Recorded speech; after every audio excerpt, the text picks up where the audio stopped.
Physiotherapy అంటే ఏంటంటే అండి, ఇది ఒక హెల్త్ కేర్ ప్రొఫెషన్.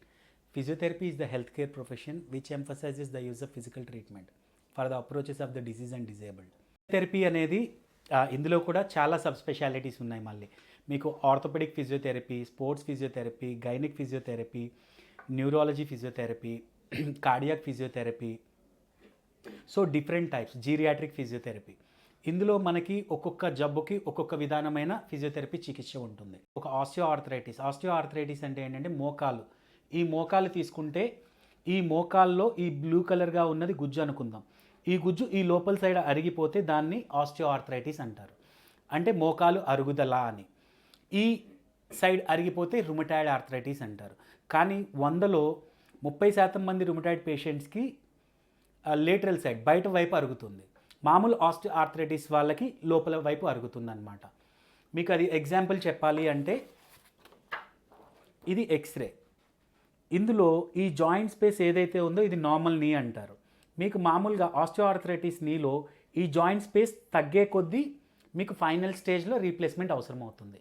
సో మనము ఫస్ట్ సెకండ్ స్టేజ్లో ఉన్నప్పుడు కొన్ని ఫిజియోథెరపీ ఎక్సర్సైజెస్ మనం చేయగలిగితే మీరు ఈ జబ్బుకి చాలా వరకు దూరంగా ఉండవచ్చు. ఇంకా స్పోర్ట్స్ ఫిజియోథెరపీ ఉంటుంది. స్పోర్ట్స్ ఫిజియోథెరపీ అంటే ఇప్పుడు మనం ఎగ్జాంపుల్ సచిన్ టెండూల్కర్ని తీసుకున్నాం. సచిన్ టెండూల్కర్కి టెన్నిస్ ఎల్బో ఉంది బికాజ్ ఆఫ్ ఫ్రీక్వెంట్లీ ప్లేయింగ్. అది టెన్నిస్ ఎల్బో అంటే ఏంటంటే ఈ మోచెయ్యి లోపల ఇన్ఫ్లమేషన్ స్టార్ట్ అవుతుంది ఎక్స్టర్నల్ ఎపికాండైల్ దగ్గర. సో దాన్ని టెన్నిస్ ఎల్బో అంటారు. సో ఈ టెన్నిస్ ఎల్బో ఉన్నప్పుడు మనం ఆడడానికి చాలా ఇబ్బంది పడతాం.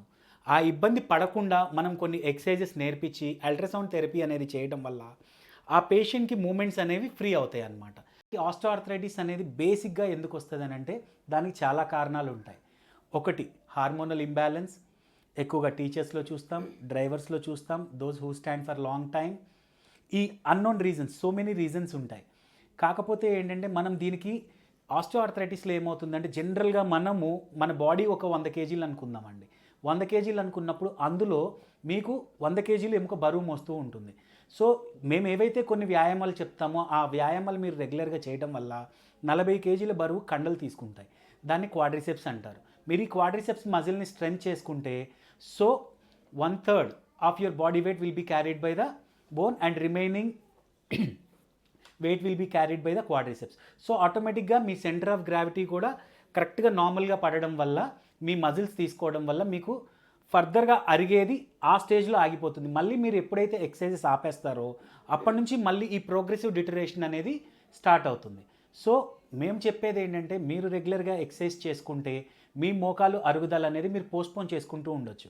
మీరు 3వ స్టేజ్ అయిపోయి 4వ స్టేజ్కి వచ్చాక వ్యాయామాలు చేయడం వల్ల ఏ యూజు ఉండదు. సో మీకు ఎప్పుడైతే ఈ ఆస్టియో ఆర్థరైటిస్ అనేది వస్తుందో అప్పుడు మీరు రెగ్యులర్గా ఫస్ట్ స్టేజ్లో సెకండ్ స్టేజ్లో ఉన్నప్పుడు ఎక్సర్సైజెస్ చేసుకుని ఉంటే యూ కెన్ పోస్ట్పోన్. ఏదైనా మీకు ఆ పెయిన్ అనేది మీరు పోస్ట్పోన్ చేస్తూ ఉంటారు. మీరు అది అప్పుడు ఏమవుతుందంటే ఆ పెయిన్ అంతా మీకు ఎక్కువగా బోన్ మీద పడకపోవడం వల్ల కండరాలు తీసుకోవడం వల్ల పెయిన్ తెలియదు. మీరు ఆపిన రోజు మళ్ళీ ఈ పెయిన్ అనేది తెలుస్తుంది అన్నమాట.